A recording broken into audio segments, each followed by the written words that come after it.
Ankwaniriza nnyo gwe munange agenda maaso kubanga ateera otugoberera webali nnyo webalire ddala yonna mu ggwanga gy'oli yonna mu nsi gy'oli nkubuuzizaako era nno nenkwebaza omulimu gw'okola naawe gw'ogenda maaso n'okubanga olaba olayikinga okomentinga ku buli mboozi gye tuteera ku mukutu guno ogwa Kimbwa Updates. Sijja kkoera kusaba bw'otanaba kusubscribinga bw'oba olaba emboozi eno ng'oli mu kugirabaawo n'akagambo subscribe osobola okukalaba waggulu awo kakwatemu ate bw'olaba akadde nawe okwatewo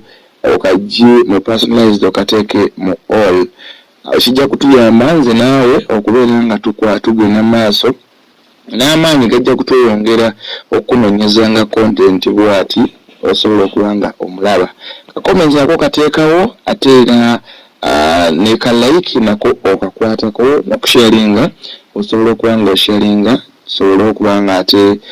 tukwatagana mu mbeera efaanagana bwetyo. Bannaffe mwenna babadde bagoberera emboozi zaffe nga muteekako bu comments mwebale nnyo mwebalire ddala era emboozi ze twasemba okukola ne Aloysius Matovu Junior mwajagala nnyo mumunsaba mukomyewo era leero ndi wa mukisa nnyo nti nsobodde okuba nga mufuna tugenda kuddamu era tunyumyemu ebintu ebyenjawulo bingi. Aloysius Matovu sebo nsanyusa okuba nga nkuwuliza.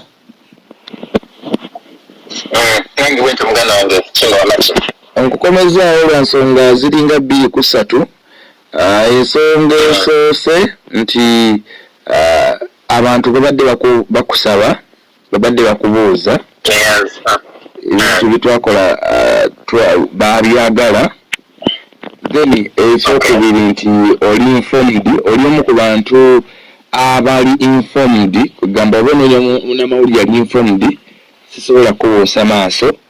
so ze zimu ku nsonga nkulu ennyo ezikunkomesezaawo olunaku olwaleero. Oliyo otya amakya ga leero oba akawungeezi kaliro simanyi oba oyo muli mutya naye nga oli otya gwe ng'omuntu. Mukama mulungi mwebaza ankukumye era sijja complaininga obanga oli mulamu kirina kirala kiyinza okusaba Katonda okuggyako okumwebaza obwebaza. Aye famire yange agikumye bulungi abantu bange bakumye bulungi era batugabiridde mulungi mwebaza. Alright, Aloysius Matovu Junior ali mu ggwanga lya Canada ali mu kibuga Toronto gwe atasobola kugoberera mboozi yasooka oba ataategeera gye tumujja ne tumuteeka mu byuma byaffe wano ate ne tusobola okuba nga tumufuna. Aloysius abantu bangi badde bambooza ku nsonga ze twayogerako olwaleero ekiri ku mimwa gy'abantu abalokole abatali balokole abaagala okuyingira abamanyiiko akatono ku bya Kristo ababimanyiiko akanene n'abala bonna nga bambuuza omukyala Suzanne Makula okubeera ku kituufu ky'Ekanani n'aweereza n'abulya n'enjiri akikola ng'asinziira mu lunyiriri ki era abatamanya etteeka lyonna.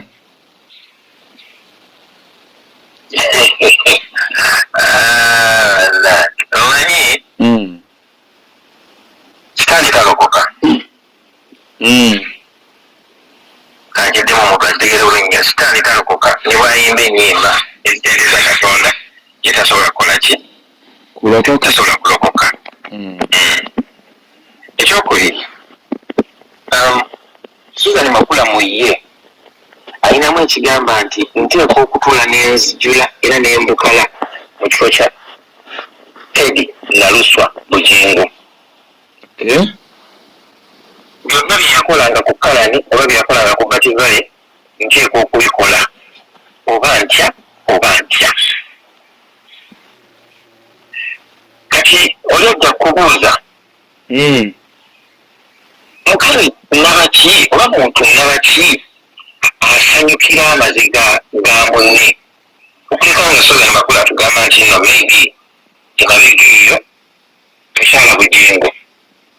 amulinako oba oliawo ebbanja lyamubanja. Ekyendako nti abakazi abasinga bagenda okuyingirira amaka ga bannaabwe abamu baba baagala okuzaalira omwami bwaba tutte bwe twogera ku Suzanne oli n'abakyala balala oba oli abo abakola ebintu ng'ebyo ng'olwo yabakiikiridde oyinza okuyita superstar waabwe avuddeyo abakwatidde omuwoli abayingirira amaka ga bannaabwe ne bagoonoona ne babeera nga bo basanyufu nga abali mu famire eri bakaaba kibakuba ekyokulabirako abantu abakuba engalo nga Susan Makula azze ku kituuki okubuulira oba abaakuba engalo ojja kwesanga nga ettundutundu ddene eryayimiriza nga Teddy Namuswa Bugingo ku kituuti kuba nakugamba nti eyasookanga okujja ku kituuti nga tebannamugulaho omusumba omukulu ow'ekkanisa naye kajja y'omu ku batono abaafunanga omukisa okuweza kubanga ye Bugingo kiye muntu ayagala abantu babeere ng'ekibiina kye bakola ki naye bakikwatamu bajjukira nti ebiseera ebisinga buliwo omuntu opportunity ayinza okukuviiramu embeera ey'okuba nti oba oli awo akutwalako akubbako sho ekyo takyagalira ddala kuba nti ngaali kukkananya ate nga lwayinza okumubbako sho ate nga wali wawe olaba nti ekituuti kye akiprotekitinganga gona protekitinga bizinensi yo infact nsobola ogaa nti nga bizinensi ya Bugingo eya minisitule ey'ekkanani bizinensi ye agiprotekitinga n'okumanya kwe kwonna n'okutegeera kwe kwonna n'obujja bwe bwonna azini jealously naye togambye nti obuweereza protekitinga nnyo oba si buweereza naawe nange Katonda ono wakisanyo gye tuli kituufu Katonda ne bwakujjako kibayita okwagala oba okuganja osigala mu maaso g'abantu okyalinga kyeyakukola luli oba nga bwe yakuyisa luli ate ono alinamu n'embeera y'okukola ki ey'okuzanyira abantu ku bwongo nti ajja oluusi neyeekabyekabyawo obuziga oluusi neyeteeka mu nkuba n'enkuba etonnya abantu ne bafuna muli kugamba okunyolaga gambye omusajja era obotofu alabika musajja wa Katonda olaba n'enkuba etonnya n'abeera mu nkuba musajja alagala Katonda ono nze njjukira bwe twali mu biseera bya Bayibuli waliwo enkuba eyatonnya olunaku olumu yamuggwerako yonna n'ebisooto yamuggwerako yonna n'ebisooto n'abeera mu bisooto naye kati gwe kankubuuzi kuba kati gwe oli musajja asobola okukola analysis omuntu ne bwaba yambadde esuuti ya miliyoni kangeze naye nga yambadde esuuti ya miliyoni esuuti eyo katugeze bweyoleka ng'ayingiza miliyoni 50 oba 60 emusala talina kyafiirwa wadde kubanga buli saala yakuŋŋaanyanga mu kibbo ng'asobola okuŋŋaanya miliyoni 2-3 ku sande oba kwata ng'azikuŋŋaanya mu bantu awo ate kati ate Kanani simanyize yakuŋŋaanyanga kuba kati ze yazikuŋŋaanyanga ku Bativali era ati buli between 2-5 depending on maybe the turn up kati bwekiba nga ate gundi yali first Sunday ey'okuwayo ekimu eky'ekkumi n'atawuga gujjalagira ate ng'omuntu asobola omuntu okubeera mu bisooto n'ayeevulungamu olowooza nti kizibu nnyo ayingiza obukadde 4 oba 5 obadde wali nti obuweereza manya bukozi gw'okiyise eki ogiyise bizinensi kalika bizinensi naawe si buweereza kalika bizinensi kyaka ali jealous eri bizinensi eyo agikuuba nnyo kyova olaba n'ono eyagiyingirira oba katugambe nti no eyamugaza n'agamba nti nze nteeka okubeera waali wakati nina okugabana ku mugabo guno akola buli ekisoboka okulaba nti n'amateza abantu okubagamba nti nze mukyala Bugingo naye kasooke mbuuze gwe muganda wange n'abatuwuliriza era abagoberera kimo updates kikiba ki Susan Makula kyeyeegulira eri kyetwandiise public domain bw'avaayo bw'ati olaba maama bw'avaayo bw'ati olaba omuzadde bw'avaayo bw'ati olaba omukyala gwandise atunulwako n'agobererwa bw'avaayo bw'ati olaba ki kitiibwa kikyayongera ku bugingo muwulira kitiibwa kikyayongera ku bugingo bwe muntu gwo busoose ku kituuti n'otandika n'okuvuma mu maaso g'abantu n'otandika naye aba omusiru njuli musiru muteesaasira yali mukwano gwange naye nawulira ne juli muteesaasira amwegaana nti tobeerangako mukwano gwange enyimba nazireetanga nga ozikuba oluusi nga nozikuba tozikuba nakalabaako okitegeera nayagala okutulowooza nti juli muteesaasira kwegamba yeyandibadde topiki ye okuweerako ebyokulabirako naye yerabira nti mukama katonda fenna tuyita nti jangu nga bwokola otya bwoli jangu nga bwoli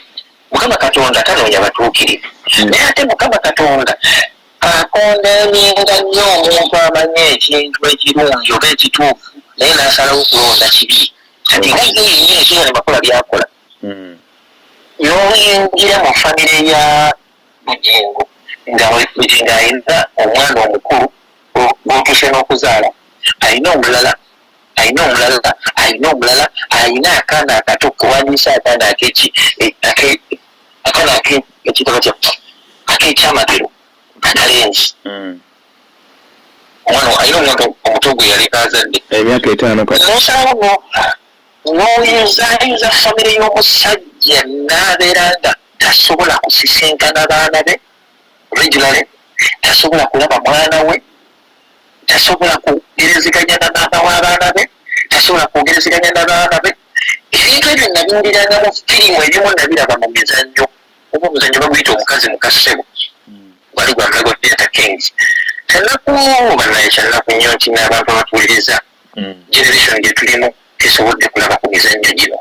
naye bwolaba omukazi mukasebo n'olaba engeri nsinda ye yabonaabonamu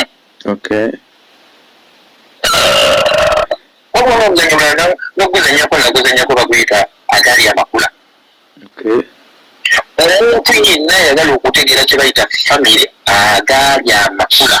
efamire ya Teddy Maliso Bugingo ng'erimu Bugingo taata mu maka ng'erimu abaana mu maka ng'abaana batuuka ku church ne babeera proud of their dad ng'abaana batuuka nze nakoma kubalaba nga bali ku batibali naye ng'obalaba bonna nga kuba ebiseera ebisinga bajjiranga mu motoka ya maama waabwe oba bajjiranga mu motoka eyaabwe ne maama waabwe najja then ne babeerako awo nga baloga nti in the family bwe tojjanga mu motoka yaabwe giho nga tuva ku Dembe FM ne bamanyi okujja maybe to say hello daddy what you know and you see a family, you see a happy family gyayinza okugamba nti no amakula kati agaali amakula nga Bugingo ne Teddy eyeyita makula yagayuzaayuza n'afuula omusajja ekitagasa n'afuula omusajja okuba nti takyalaba n'afuula omusajja okuba nti nno abaana baatuuka okubalaba nga abaafa abaana ne babeera mu mbeera nga balinga taata waabwe alinga yafa they cannot access him omanyi omuntu okubeera ng'oli mu nsi y'emu n'ekitaawo nga kumpi osobola n'okutambuza ebigere okuba w'obeera okutuuka w'abeera oba okutuuka w'akolera naye nga tosobola basibye manye ekkomerero kye litegeeza ate nga yenna asobola n'okukwata omuzindaalo n'addamu n'abayisaamu eggaali ogambye yakwata omuzindaalo n'ayisa mu muwala we omubereberye eggaali gy'oyinza okugamba mukama katonda buli muntu ng'akwata ku mumwa nga bali mu kkanisa bagenze nga bali bakuŋŋaanya omusajja navuula muwala we n'amutyoola n'amulengesa omanyi eyo yenkolayo oba obadde okola naye ne mwawukana baba ngame nti ng'akuguddeko olutalo makinga sure nti mu maaso g'abakulaba tewabaayo omuntu addamu kuwa kitiibwa tewabaayo omuntu akwesembereza tewabaayo omuntu ayinza yadde kwagala kukolagana naawe olw'ensonga nti teekako ebbeere laga nti oli mubi nnyo nnyo nnyo nnyo nnyo nnyo nnyo ekyo yakikola ku muwala we twakiraba bangi bazze nakiraba ku Terakaaya nakiraba ku muwala we nakiraba ne kuba musajja gwe omujja kubukedde akusoboguzi kini sabuguzi omujjukira sabuguzi mujjukira bulungi yali engineer limutabanna wa Serwadda era akyali engineer omu ku bainstolinga radio eyo n'akikola ku mukyala we yennyini gwe yazaalamu abaana mukyala Bugingo deserves better than that. Mukyala Bugingo deserves better rewards than okumuteekako omukazi ate omukazi after all wangamente omukazi gwezoga nti oba oliawo gwe yalinga alabanga ayagala okuyingirira abakaage obaye abakyala bano naddala abakyala betuwase waka balaba era ayinza okulanga otandise oba oliawo obumeseje naga naye mwami kino nga sikitegeera n'omunyonyola ntegeeraga naye mwami kino nga leero sikitegeddeddebi ne weenyezaawo omuyomba n'ogaana okuddayo waka naye bo baba bagobererera baba balaba nze ndowooza muli mugongo gwange nti oba oliawo mukyala Keti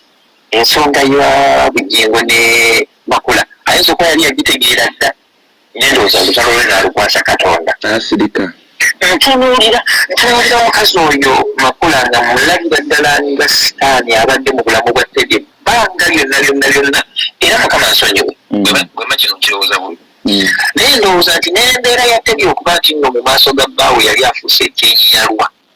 emyaka giri 10 omukulu gye yatugamba nti yamala emyaka 10 nga omukazi ali mu kikulukuto mulinyera n'endowooza nti oba n'ekyo nakyo Susan Makula yakimuteekako kubanga akkiriza eddogo gye liri nakunyumiza luli kituufu eddogo gye liri omukazi asobola okuteeka ekintu ku mukazi andi ku byakoze mu maaso ga bbaawe nze nyina omuwala nze omanyi nze ndi muntu abadde mu industry eno ate nsisinkanya abantu bangi naye ngera kuuma erinnya lye nina omuwala yawulirizanga nnyo programu yange ku Dembe FM nomuwala kyazaako brother ng'asabira abantu by that time yalinga abeerawo Namagoma ati omuwala nga ngamba matoke nyamba nawulidde nga oyogera n'omusajja oyo njasobola okujjako ekintu ekikola ki ekikutawaanya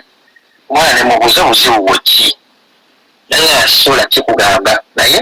ntwala nzijukira nagenda n'abantu balinga ndowooza bana nze oba omukyalo omulala yali abeeraawo saidi z'eruzira omuwala oyo ndowooza n'abantu abalala babiri kati bwe tugenda e Namagoma nga brother tumulaba nga tubanze nabatwala olw'ensonga nti no brother yali amanyi ng'otuusa obali abantu nga brother buli omu amulaba buli omu yamulabanga kinnakimu nga bwabagamba nti oyingira mu omulomu yaawo mukeeka najjayo ebayibuli n'akusomera nemusoma kati muba musoma bwati n'atandika okuyimba ennyimba ya Yesu nga balagamba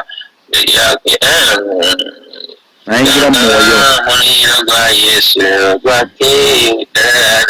kati mukwaka omuliro gwa Yesu n'atandika okugenda ng'akuggyako ebintu ng'agenda akuggyako ebintu ng'agenda akuggyako ebintu naye akawala kano kannyumira nti nno baakajja ekintu mu kino kisabika entya abantu bakitegeere omanyi embwa ngimanyi emanyi embwa bwewunya ngimanyi ndefudde yes omuwala yaŋŋamba infact twali mu motoka nga tuvayo buli omu nga yeewuuna yayangaga naye omusajja otubanna omusajja anzigyemu ebintu omusajja anzigyeko ki omwana ng'asanyuse era sigenda kwerabira kubanga twali ku Northern bypass nali mu motoka nina emmotoka yange gyentera okutambuliramu ogimanya ya mukwano gwange Mayanja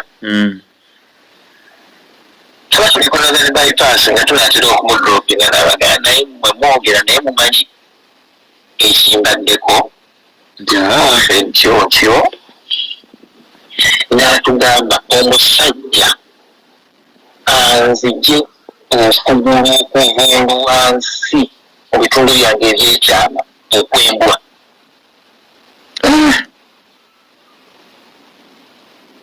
omuwala ono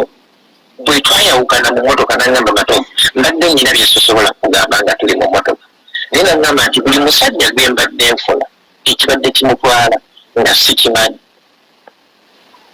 naye bwe mbadde ne brother munda wali n'angamba nti buli musajja abadde yeegatta nange nga tafuna like nga onogamba tafuna kubeerawo kwange nganzi naye abadde afuna ng'alinga abadde n'embwa nga n'ekisu kyafuna kyekiva ku mbwa envundu. So abantu bali capable okukola ebintu ekika ekyo. Nze mu kutunuulira Makula ndabira ddala nti embeera ya Teddy Naluso Bugingo gye yayitamu ne batuuka n'okumulangira paadis ku kitunti ng'ensi yonna ewulira akiika okuba nga ayinza okuba nga yagirinamu omukono waba teyagirinamu omukono Mukama Katonda asaasira naye waba yagirinamu omukono ekyo kye yakola mukazi munne naye kirimutuukako mbeera Katonda ng'awoolera eggwanga ku lwabo batawoolera ggwanga. Ekintu eky'omukyalo ono okubeera ng'ali ku kituuti era ng'asabira n'abantu kitegeeza ki? Kati okwekaza manyi okwekaza oba okwekangabiriza oba okwesiba ku bantu oba kitegeera kagamba simanyi na bwe nnyeza manyi bayibuli etugaana okusalira abalala emisango Matayo 7 obutandika olunyiriri oluzisooka awo Mukama Katonda atugamba nti Mukama Fesipesi agamba nti no temusalira bannammwe oba temusalira balala misango nammwe gireme kubasalirwa. Era bayibuli egenda maaso negamba nti ekipimo oba ekigero kyogera ng'osalira omulala omusango naawe kyekiri kupimirwa oba kyekiri kugererwa. Naye mu context eno nyinza kwogera bwe nti mu mbeera eyo Kristo bwe yali ng'awa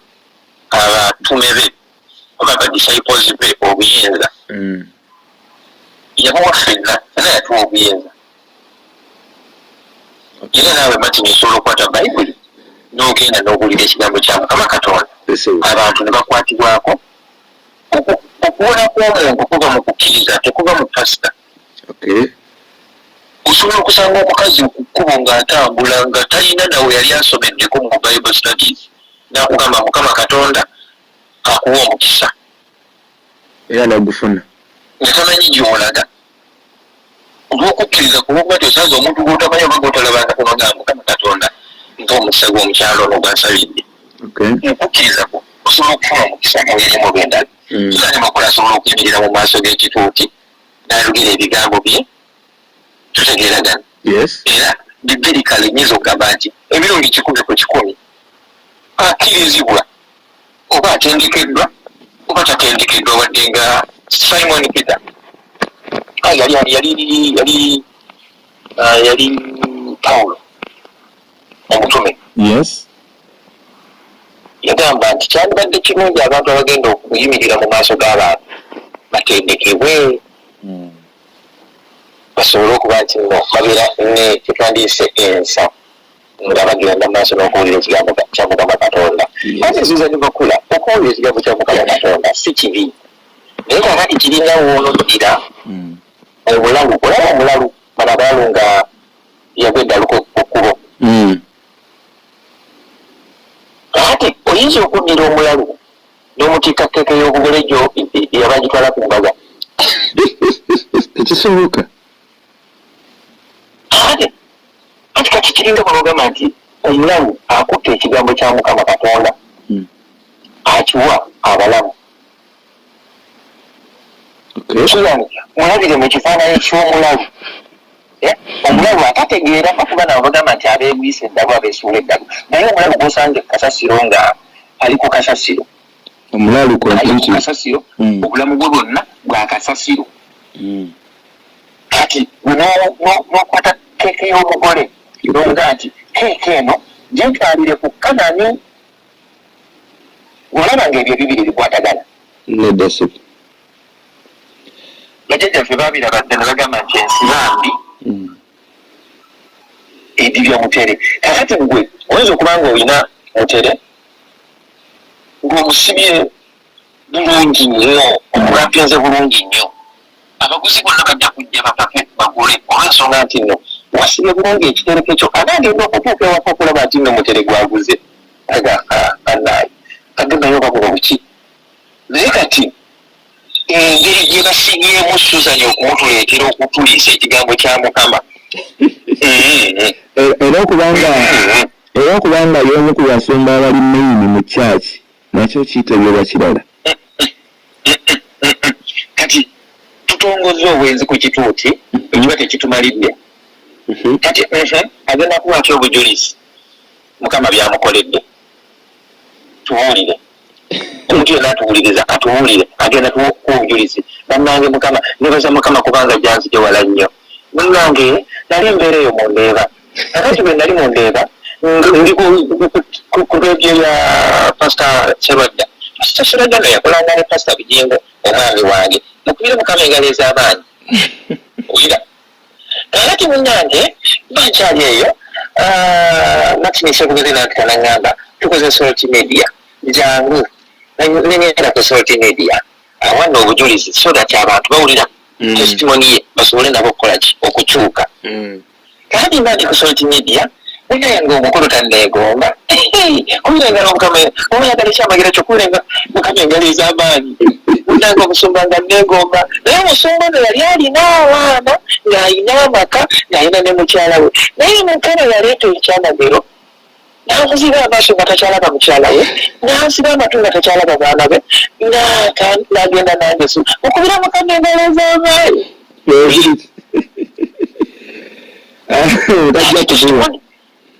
ajja kubulira ng'ebiri nkalu kati obulokole butambula ne kyetuyita obujulizi omusumba buli musumba alina story gyakugamba n'ogamba nti oh my God awo yayita bwatya okukitegeera buli oyinza okuyita omusumba nze omanyi abasumba bano oyinza ogaa nti oba buli musumba yali ateekeddwa okusooka kuba bubi nnyo oba story zaabwe ezirabega ezifunire ezifaanagana mu kubona mu buno babeera ne stories ng'oliyakobana kugwantaana abamu n'okufa bafa nalina mukono gwange bamita omutume ebbaale yenyereza nnamanze natuganga coach naye yali kitemu awo tamanyi bwe yapaakinga agenda okudda enguluga ali gundi ali Mengo hospital n'afuna ekirooto eMengo hospital ne bamugamba agenda kimaddayo biki alina kikola engeri gyakinyumiza kuba naye namukyazako ku Ndege FM omutume ebbaali oba ekitegeera abasumba balina story kakati story ya Susan Makula ku kituuti egenda kuba nti nno bannange ewali Pastor Teddy Bujengo nze najjulawo era mukubire Mukama engalo ez'amaanyi nenjawula omwana ku taata nenjawula taata omukyala nenjawula famire nenjuzajuza buli omu n'atambulaga ge kati nze ndiwo mukubire Mukama engalo ez'amaanyi gyanzije wala nnyo talina muloferi tekwogera ku bintu ng'ebyo era actually kiddeni wale mabiga tiyalina muloferi tekwogera ku Juli Mutesaasira n'omulundi n'ogumu olw'ensonga nti bagamba ebibi bisingana tosobola kubanga abakumaliriza kuwoza musango okuvunaanibwa ate n'owakula entalo oba tutegeeragana olwedde olina omusango gw'okuvunaanyizibwa wabba omusajja wa munno n'emisango giri mu kkooti enguzi baawo gyawa ebimeseza omusango leka okuwunzikibwa oyawudde famire y'abaana n'abazadde kati ng'atongera kulawuza Juli Mutesaasira alina ebizibu byemu omukyalo naye takusabangako buyambi bwo oba okitegeera takusabangako buyambi bwo buli muntu alina engeri gy'asurviving mu nsi muno Juli Mutesaasira agenda okuba Uganda ndowooza nga nebbaawe tebakyakwatagana batyo abasajja bonna babeera n'ebizibu mu maka abasajja ffenna tubeera n'abakazi tugeze ebweru w'amaka naye omusajja agenda mu maaso n'afuna omukazi omulala ng'olwedda alina omukyala ate n'ateekako kye bayita okujooga mukazi we ow'ewaka ate oyo aba mubi nnyo aba asusse. Nze njogera n'abasajja bemmanyi nti nno muwuliriza era mugoberera ebintu bino osanga omusajja ng'alina omukazi omulala naye nga ekikiko lyakozesa okutaawo n'omukazi ow'ewaka tetuukayo. Lwaki akuma respect wakati we ne mukyala we n'abaana asifamire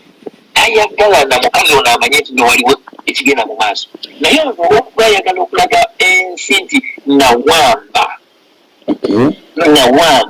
kati ali mu kuyimba eno wange neno wange neri wange wona wange bugingo yamwekwata yamwefunza mu east west north south Matovi ali wakati wange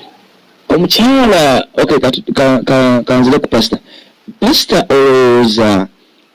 yabuzaabuzibwa naye ebigenda maaso abiraba takyasobola busobozi kukola rivaasi nti watomera amanyi ebiseera ebisinga bwetuva kuira amaloboozi gajja abantu boogera naffe n'abatayogera nga naffe ogenda okulaba nga kulira akasinga ga muganda wange oli otya oli bulungi mukama akuwa omukisa naye nga bulijjo takkubira ne baba tayogedde ebigambo bingi nnyo naye ayinza okukuweereza akamesegi no nga omusajja agatatera kunkubira kikyategeeza katonda aba ayogera naawe nti waayi ebintu birabika tebitambula nga byandibadde bitambula. Nkubuulira kino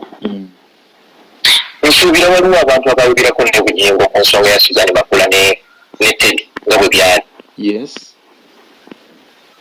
Naye ekigambo kuswala abantu bakitya nnyo. Abantu batya okuswala olwa ngambe ntya olw'endabika yaabwe mu maaso g'ebibiina byabwe. Ne beerabira nti nno abo be batya okuswaliramu be babatuusizaawo we bali.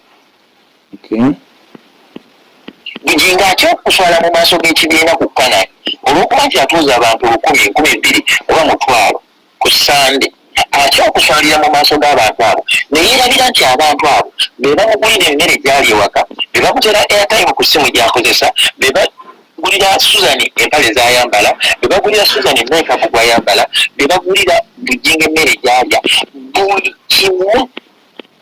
kimu Bugingo kyalina mu bulamu bwe buli kimu abantu abo ababeera ku Kanani be bakimuwa because be bamuwa esente ezimuyimirizaawo buli sente gyalina ku akawunti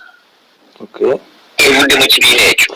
olowooza lwatiddeko okulya ebigambo eriyo nti atyakwogera yendako nyina kyemmalayo era kyenjagala okutuukako naye Bugingo atya okuswala mu maaso g'ekibiina ekimuyimirizaawo ate nga nsuubira nti ekibiina ekyo kisobola okumusonyiwa. Yeerabidde nti nno Mukama waffe Yesu Kristo bwe yeekwekamu nga ayagala okwetuusako eby'oku nsi kuno yaswazibwa yayambulwa yakubibwa yajolongebwa yavumibwa yafujjibwa amalusu ng'ajjukira mwana wa Katonda era yeenyini Katonda ku bubwe naye engeri gye yaswazibwamu kyekitiibwa olunaku olwaleero kyeyeegulira ng'atudde ku mukono ogwa ddyo gwa kitaffe. Ate mbuuza Bugingo singa akomyawo Ted na luswa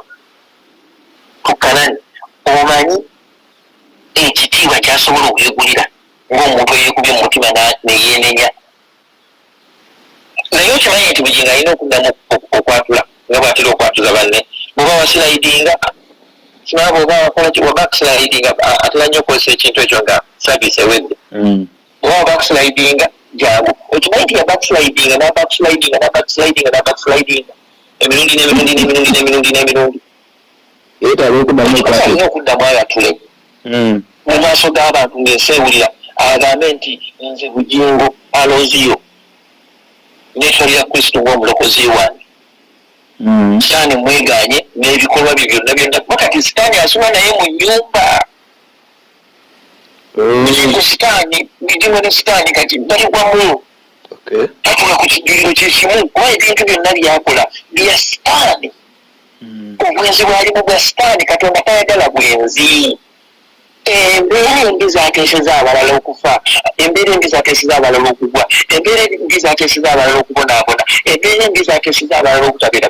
nassanyu mu bulamu bwa nsi eno, embeera embi zateeseza abalala okulwala, embeera embi zateeseza abantu abalala okuttibwa.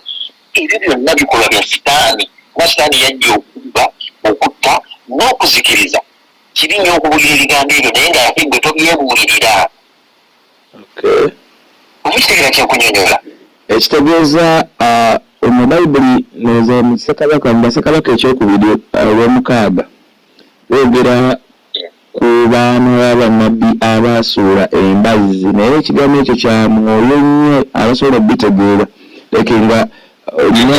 amaanyi agakuvuddeko n'osuula embazzi ng'osigaza kiti. So essaawa zino tumutwale nti asuula dde embazzi. Embazzi yagabba mu River Jordan. Alina kiti kati. Omanyi olw'omuzannyo gwe bagamba bakagamba baguzannya baguyita lubaale mubbe. Kati Bujinga akuuma lugo naye lubaale mubbe. Tumulabira mu kifaananyi ekyokubeera omusumba. Kati nze kakuwulire muganda wange, olunaku ke lunaakya abantu abatuulako Kanani nga Zuula we batuula ekituddewo ne bagamba nti enkya sigenda kugenda, n'omulala nagamba nange enkya sigenda kugenda. N'atuula ku Kanani n'afunawo abantu 10 oba abantu 2 lwalimanya nti Katonda alina amaanyi. Kubanga asindisa ababaka okwogera ne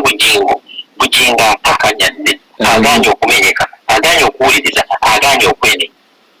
Agenda kusindisa abantu enjala. Bannange kati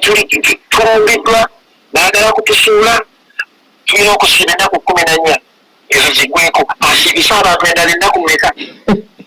Okubuulira kino Mukama Katonda nga ye mujulizi wange, akaseera kajja kutuuka amaanyi n'obuyinza bwa Katonda waffe oba obuyinza bwa Mukama bweyolekere Kanani awo. Buli muntu amanye nti mbadde ku ki, mbadde mu ki. Weewuunye bati waliwo ekiseera nga bw'oyogera ku linnya Bugingo ng'oyinza okufuna abavumi nga 10 mu ddakiika nga 5. Kituufu. Nkuwulira mazima era n'abatuwuliza ekintu kino bakimanyi. Naye kati osobola okugyayo ebikyamu omusajja oyo byakoze ensi yonna n'ebitegeera, n'ogenda mu comment section n'okulabira nti omuntu omu akugamba nti va ku musajja wa Katonda omukomera, ne buli muntu agamba mu butuufu ekintu kyemwogerako kituufu. Abantu abatuwuliriza simbuzi nti eno balya muddo kitebategeera. Abantu abatuwuliriza abantu bategeera nnyo mbawa ekitiibwa. Abantu abatuwuliriza era batugoberera bawaayo obudde bwabwe. Abantu abatuwuliriza era batugoberera beerekereza okulaba nti nno bawa nti bawa tayimi yaabwe ey'omuwendo ennyo abantu abo gye baba bagenzi. Naye kukakasa ekiseera kituuka omuntu naga okwoyo okuntegeerera kati kanneetegeerere. Kambitegeere nange. Ekiseera kigenda kutuuka. Ekiseera kigenda kutuuka nga Kanani nkalu. Namugamba siweba nakyogera ku mukutu guno nti akaseera kayinza okutuuka ngaawo bakubyewo ekibaati nga bazimbirewo kalina. Nga bazimbirewo kalina nga bataddewo akeedi. Olulinaga nti lwaki sirundirawo enkoko oba embizzi. Nga omusumba yatunzeewo nga nyini yadivelopenzeewo. Ono mu Uganda kali emu yaddukamu dda. Matovu. Omusumba yenna abeera musomesa.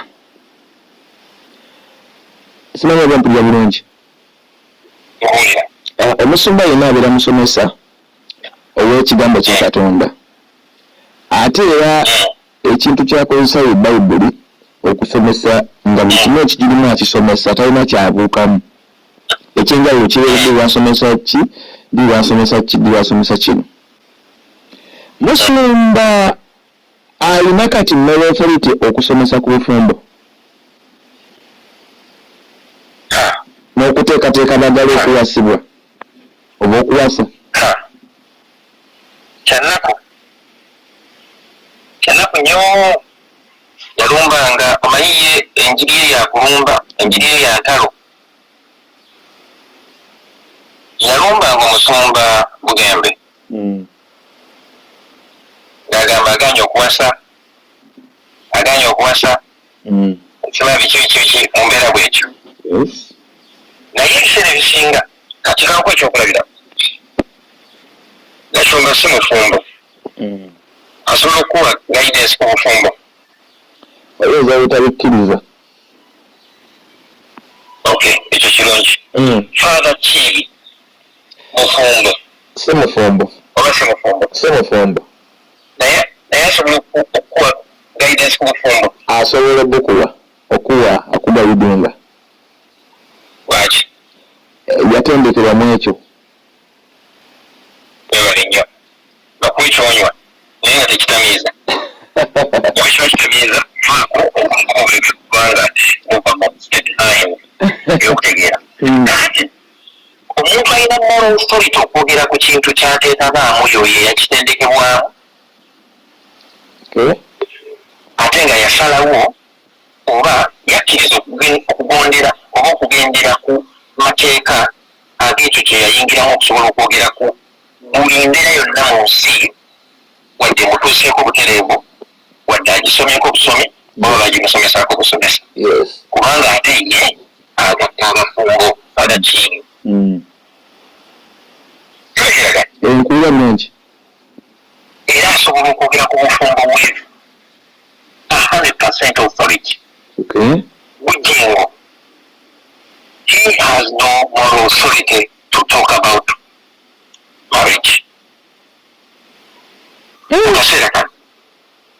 He has no moral authority to talk about freedom. Kakati wabanga kalina moral authority kwogera eri family because as a parent he has failed the nation. Nakugamba abantu abali mu kifaananyi nga ekyabugingo simanyi oba nakyogererako omanyi njogera nnyo beera ku mikutu egy'enjawulo naye nayogera bwekyo nengamba nti omuntu yenna kasita asukka ennyumba ye n'abeera bwa ttutumu wabweru w'ennyumba ye aba takyabeera bulamu bwe oba takyalivinga bulamu nga ye bw'ayagala okububeera wabula abeera obulamu bwe nga public bwemusuubira okububeera. Kitegeeraga bulungi naye jjukira nti omuzadde olwaitino kaaka oba maama ye faaza oba ye musumba asooka. Lwaki? Olw'ensonga nti nno omuzadde oyo ekituuki kye ewaka oba mu famire yalina okuyigiriza abaana n'okubalaga engeri za Katonda oba amakubo agabalungamya okutuuka ku Katonda ng'omuzadde. Era omuzadde yenna atalungamya baana be ku bwa Katonda nga baloga nti mwana wange Katonda akyawa ekibi bwe kiti, mwana wange Katonda akyawa obubbi, mwana wange Katonda akyawa obwenzi, mwana wange Katonda akyawa obutemu, mwana wange Katonda akyawa okwegomba ebintu by'abantu, mwana wange Katonda ayagala kumugattako kintu kirala, mwana wange Katonda akyawa emitima emiri. Kwegamba omwana kasitaabibwa guidance eyo nga taata wali nga maama waali, kitegeeza nti taata roolo ey'okukola ng'omusumba mu maka okugaidinga omwana mu paafi gyetwandise ey'obwakatonda aba afeerenza as a parent. Tuweziganya kula bulungi kwekyo obujengo tuyinza okugamba nti he has failed kubanga tosobola kwabandoninga famire yo n'omala emyaka 1, 2, 3, 4 tomanyi na mwana muto bwafaanana, tomanyi kyalya, tomanyi kyanywa, tomanyi yeetaga pampa meka, n'abaana be abasoma tomanyi bali batya. He has failed. Ekyokubiri ng'omuzadde ateekwa okuba nga waali eri abaana be okuwuliziganya nabo omanyi omuzadde nebogera mugagga otya niboba ngaosobola okuprovidinga buli kimu eri omwana wo ng'osobola omuwa ssente neyetuusako buli kimu kyayagala osobola okulagira oba omuwadde kaadi kati wano wetuli tukozesa nnyo cards omwana asobola omulodingira ssente ku kaadi n'akozesa ssente paka lwakolaki lwazimalako n'oteekako endala naye nga gwe takolaki takulaba nedda ekyo siwe kirina okubeera omuzadde yenna ateeka okubeera ng'ali mu presence y'abaana be kuba abaana bo baagala nnyo kampani yo nga taata obanga maama ng'omuzadde baagala okubeerawo wenyina ekisawaani kyange olwaliro kiwezezza emyaka ebiri bakiyita papa ekisembayo niwe olunaku lwenova e Uganda omwana yamala emyezi ng'ena nga buli kaseera ayita daadi ng'akaaba maama we n'abeera so kwegamba confused yeebuuza nakati mukulu we wankubira essimu oba bwe tuba twogera ku ssimu agamba papa akaaba daadi why because I'm not there I am not there because it is not my choice not to be there the forces behind my running away from home bugingo talina political forces zimusindiikiriza kuba waka kunoonya asylum talina mbeera yonna yonna gamba nti oba atuntuzibwa oba ayigganyizibwa kati ekyo gwali gavumenti yeri ayigganya banne era kuwayo points endala nga bbiri oba ssatu tuve ku ekifaananyi nga baloga nti moral authority omuntu okubeera ng'asobola okulimira mu bantu bayogere infact singa nali bugingo nandibadde ngendako mu kyetwandiyise liivu neyewumuza neyavaako mu public n'omwako kakati kiba kikola muganda wange matini tuli mu katoliki naye ogoberera nnyo kereziya nenayirungi bafaana bagenda ne bagwa mu nsobi basobya oluusi ayinza okuddamu omuntu buviri ogera mu lusirika bafaana bambi ne bakemebwa oluusi ne begatta n'abawala ne babafunyisa embuto kati kasita bishop akitegeera namanya nti no faada bato nze neegerezaako yakoze ekikyamu bwekiti ngalamujja mu public okuddamu okumuyigiriza bupya okukemebwa kwa muntu kubanga bwe baba bawandiika bafaada mu gundi mu seminaariyo tebawandiika bafiibwa betuyita basekibotte oteeka okubanga weerekereza nogaa nti no sigenda kwegatta ku mukazi yenna ngenda kuweereza katonda ngenda kubeera ku bwa kristo essaawa zino waliwo faada enamugongo abadde alinga yafunamuko kashooti ku mutwe ng'abyayogera tebigatta bulungi bamujje mu public era omusumba w'essaza Kampala Bishop Osomogode yategeezezza eggwanga nti yamulina we bali nnyo kakati omanyi tekitegeeza faada oyo ne bw'anaakomawo ng'amaze okutereera ajja kusobola bulungi nnyo okusoma emmisa era abantu bajja kukkirizibwa abantu bajja mukkiririzaamu era the celebration of the Holy Eucharist will be there. Omukitegera kyekugamba abeera ne moral authority kubanga azibwa bujja kati bugingo lwokuba nti naayagala kukuŋŋaanya ssente buli lunaku batabeera ku kituuti bagamba nti olaba strike z'e Kampala oziraba abasuubuzi nga beekalakasiza bulugerayo batekuŋŋaanya nebyo kiba kigenda yimirira kakati bugingo bw'atakola njiri aba agenda kufiirwa ssente era aba amanya nti ezo miliyoni 5 nankyawa sezifunye oba 10 oba 20 olwokutaano kanteeka okuteekayo overnight oba mubwemu miliyoni nga 8 era obugundi eyo saavisi enkulu nnyo ey'oku sande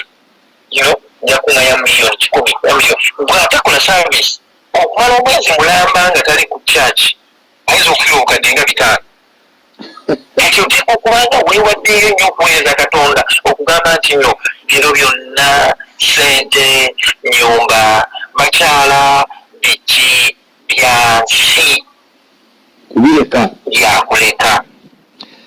Rwanda yakola ssente teyalina church teyalina ki yakola ssente ze naye weebuuze bamuziika ku eka mmeka ali okyali ku mwana waliwo ate gwe baabuuka mulimbo enkoowe wano BMK bamuziika mulimbo naye yeddeyawo katola yandibadde ayagala okumuzimbira kalina bwe baba batereka budi yandibadde asobola okigula because he was a contractor and he made many constructions hotels, beautiful hotels. Yandibadde agamba nti bano nze munziikanga mu hotel suit yawandise presidential suit era sigenda kuziikibwa bwenti muteeke bode yange bwati nga bantu basobola n'ogirengerako naye yamanya nti bino byonna byansi kati kyokera nti mujengo takimanyi nti nno ebyo ebimuwonyawonya n'asula nga teyebase okutya okuswala nti byonna byansi nkwongerayo another point about a parent and the moral authority as a person to speak to the public. Omuzadde ateeka okuba nga kyakulabirako nga era ssomo mu famire ng'abaana bonna bwe baba balina nekyebeebuuza gye baddukira ne bamubuuza taata kino bakikola batya nti omwana oyo asobola n'okufuula taata we reference eri abantu abalala ng'ayogera n'abaana ne banne kyaddali yagamba omwana omuto alina kukola bwati oba bw'akola bwati kiwera witi because you are a reference abatisooka omubuulire era mukama katonda asaasire bwe mba njogera ebintu bino nga omuzadde ntya era mpulira bubi neebuuza neewuunya neŋŋamba nti abaana baabwe bwe baba bawuliriza audio zino zenjogera how are they perceiving me because I'm not even worthy to speak this to their father for crying out loud nze natwala taata waabwe mu kooti ng'ayokya ebitabo sinze nandibadde njogera ebintu bino naye nange simanyi lwaki nze mbyogera naye tabadde kyakulabirako kirungi he is not a reference okitegeera kati ekyokulaba taata oyo alina okuba nga alabibwako ebikolwa bye byakola byebirekera n'abaana okuba nti nabo bagenda kukola ki bajja kukola baki ateeka okuba nga mutendesa ateeka okuba nga atendeka abaana biranga byenjogera bugingo yabyogeranga dda ng'ayogera ku kitaffe ng'ayogera ku Jesus. He is a teacher, he is a father, he is a trainer, he is a neutral. Ebyo naye yabyogerako kati ateeka okuba nga teyeekubira ateeka okuba nga abaana be bonna asobola okuba nga abawa obanga mu famire ateeka okuba nga abaana bonna abawa kyenkanyi amatu ebyetaago genda omwana najja ng'asaba ebyetaago nawulira bini ngayogera nti waliwo abaana bwe bajja nga basaba sukulifizaga mizimu mmwe siba mizimu mmwe oba mirambo mmwe abaana be wakeeta n'ozaala nobayita emizimu obalaba nga abaafa so nkugamba nti ne ogingo yennyini mu kaseera kano ke tulimu he has no moral authority okuyimirira mu maaso ng'abantu abalina famire eziteredde okuba kafaananyi ng'omusajja ne omukyala n'omwami baze mu kyaki bafumbo bampeta bajjaga mu kyaki yo nga tendi nalusola bugingo mu bufumbo era ng'omwaka w'obujulizi ngo gaatwava wala ne mukyala wange ono netuzala akanabafu akasooka nga tutambuza bigere ng'oluusi tetulya niyo bano ne bagumira ku ekyo kati mu kaseera ke kamu obaleetedde olwatuliza esitaani n'omubateera ku kituuti kati sitaani yayogera nabo ddala kijja mukulabako ekintu ekyo kiba kijja sikifiiringa abatungiriza bannaye comment njagala nnyo bwe mbanga kimanyi omuntu atuuliza tugambe nti nno Susan Makula asaanidde okubeera mu maaso g'ekibiina abeeko kyabagamba bwe tubeera mu kereziya oyinza okugamba nti Musumba tagwanidde kuwa sakalamenti ly'amatirimwenyu era endiga eziri mu kyaki bwe ziba zituuse okufuna sakalamenti olwo bakola batya waliwuliddeko emisa yonna kimisa waliwuliddeko saaviisi yonna ku Canada nga baagakiddemu abagole sigiwuliranko okuggyako bye nawulira nga asobola okugatta abagole bujeeba ate kati anti omwana talina muwezi tekwogera eri bagole kwogera eri bafumbo nedda waliwo n'amateeka agafuga abakalokole yago simanyi sisuubira nti yali amayisaago Uganda tokkirizibwa kugatta bagole nga tolina kkanisa nzimbe azina ekizimbe. Okay.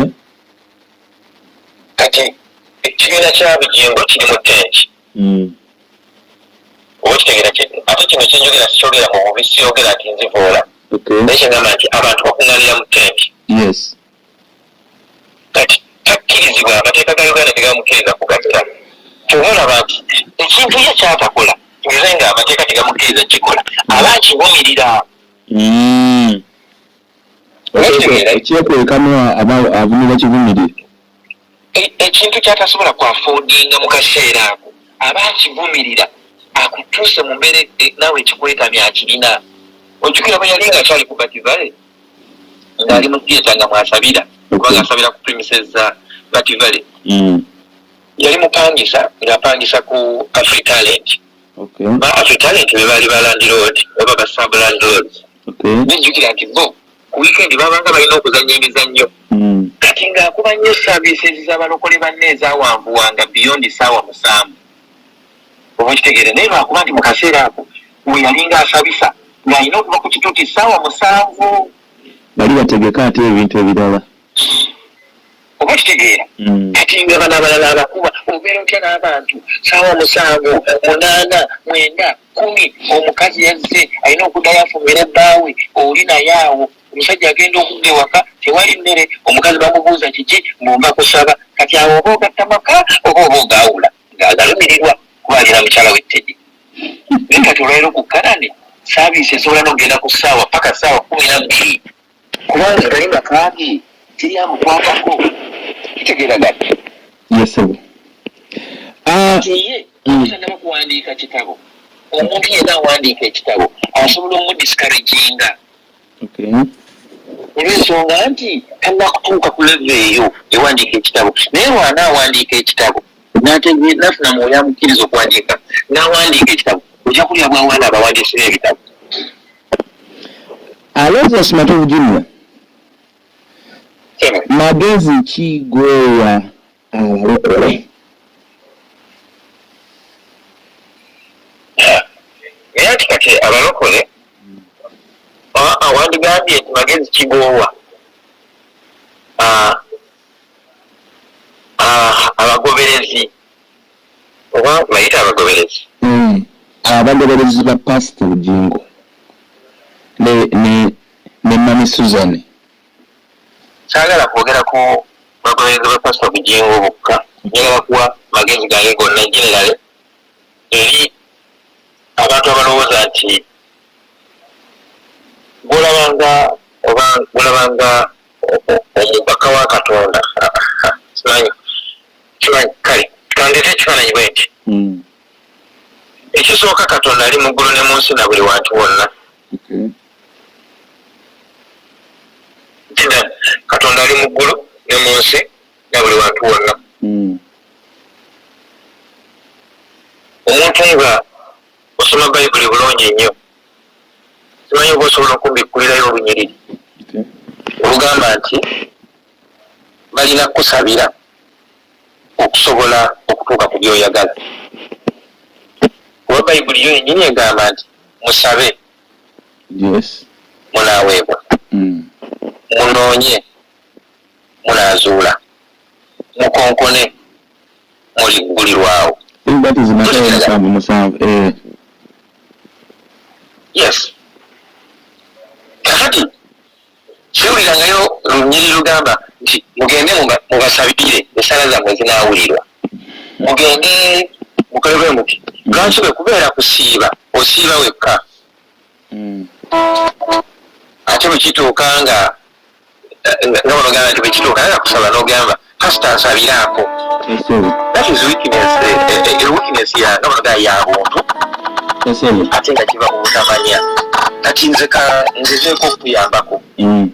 kubanze nkuwulira kino makinya abantu bano abatuula mu congregation betuyita endiga bangi genda mu ggulu naye nga aba abasumba nga tebagenda mu ggulu. Yes, Kristo n'amala atuukira wano oyinza okulaba abasumba babadduka emisinde mu kibuga awo nga buli muntu bamubuuza olaga bali ndeka oyo omusajja ndeka oyinza okulaba bujingo wadduka emisinde neerabira n'emmotoka nti alina n'emmotoka naye njadduka lwa kristo azze kubanga byakola ne kristo bye yalagira bikontana. Naye ojja kulaba nga abantu be yatuulangamu n'ababuulira ekigambo bavuga musumba gyali tugenda gamba nze nakubuulira ekigambo kugenda mu ggulu gye ngenda mmanyiyo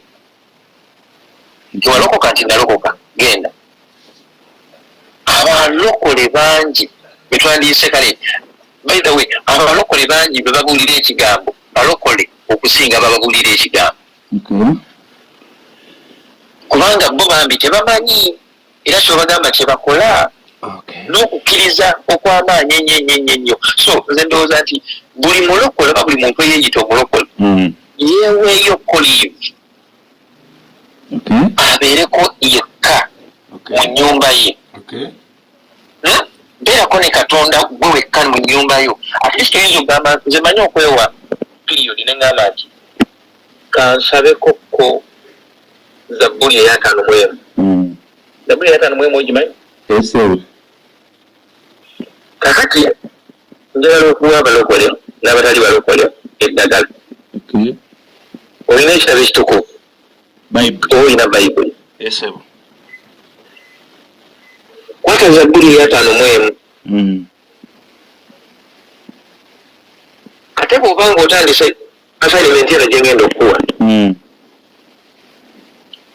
tosabirako kino, tosaba school fees, tosaba nti oba njagala ssente, tosaba nti oba njagala renti, tosaba nti oba njagala ki, njagala just ogoberere bugoberezi Zabbuli eya 5:1 yokka nga bwetambula. Bw'oba ogimanyi mu mutwe kirungi nnyo gisome, bw'oba togimanyi mu mutwe oba ya Luzungu oba ya Luganda recite it and internalize. Naye tosabirako kintu kirala kyonna. Soma Zabbuli eya 5:1 okumala ennaku 7. Ennaku 7. You can dedicate that time. Oluvannyuma lw'ennaku 7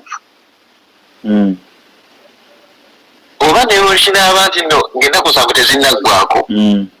olina ebintu byojja okulaba mu nsi ey'omwoyo gwenga anaaba akoze kino kyenjogerako. Naye ne bw'oba nga obikkuliddwa nti tugeze oba embeera ekutuusizza ku mbeera eyo gy'olimu ekutuusiddwako omuntu bw'ati ne bw'ati ng'omulabye ng'omubikkuliddwa omuntu oyo tomunyiigira olina okumusonyiwa. Naye ne bw'oba nga embeera ekuleetera embeera yogamba nti nteeka okuwoolera eggwanga olw'ekyo kinaaba kikubikkuliddwa in those 7 days. I pray era nkusaba don't make any action. Tubako kintu kyonna kyokola ojja kkakasa nti no Katonda gy'ali era mulamu era awulira essaala zaffe. Nkugambye ennaku 7 soma Zabbuli eya 5:1. Watusuubiza okutuleetera ennyiriri omusumba byagamba nti tezikyamukolako era emboozi eyo abantu bangi bagirinzira onoogireeta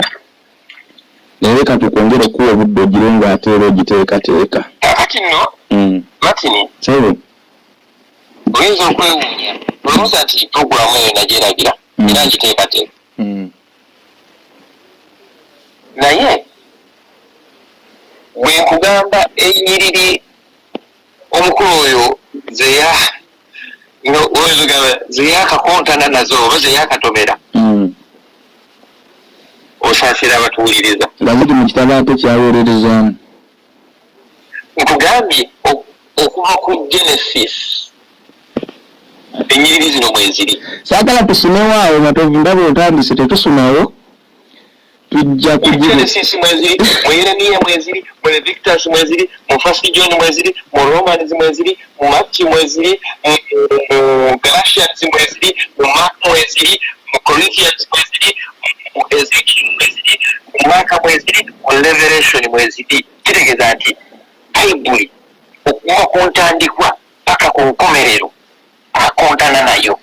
Naye nze nagenza okulaba ng'ekintu kino kigenda nakubowa abantu lwaki bingi nnyo nkwekyo okulabirako ennyiriri zonna ezoogera ku kyokusonyiwa mu Bible zonna ziri okutuuka zonna akontana nazo kati sigenda kugamba nti luno just gwe olaba ekikola kyakoze nga tekiraga kusonyiwa aba alina olunyingi mu Bible olwogera kusonyiwa olwabuuse lwakontana nalwo. Alright, matabo nsonga nyingi sagala kutwala eyo mu nnyiriri ezo tujja gyeta program bayawe program kyengenda okukola nja kubala bubazi mpugambe nti nabaze enyiriri bwezi nga olaga nti nabaze chapters oba verses bweziti zakontana nazo era tujja kugikola program nga n'enyiriri tuzisoma omuwuliza asobole kuba nga afollowinga bulungi. No problem. Okay, Matovu Aloysius Junior musajja wattu kati ali mu ggwanga lya Canada embeera mu Uganda yamusindiikiriza paka ng'ali eyo naye tukyawuliziganya twebaza Katonda nti yaleeta y'abasajja abawa amagezi abazungu ne bateekawo enteekateeka eno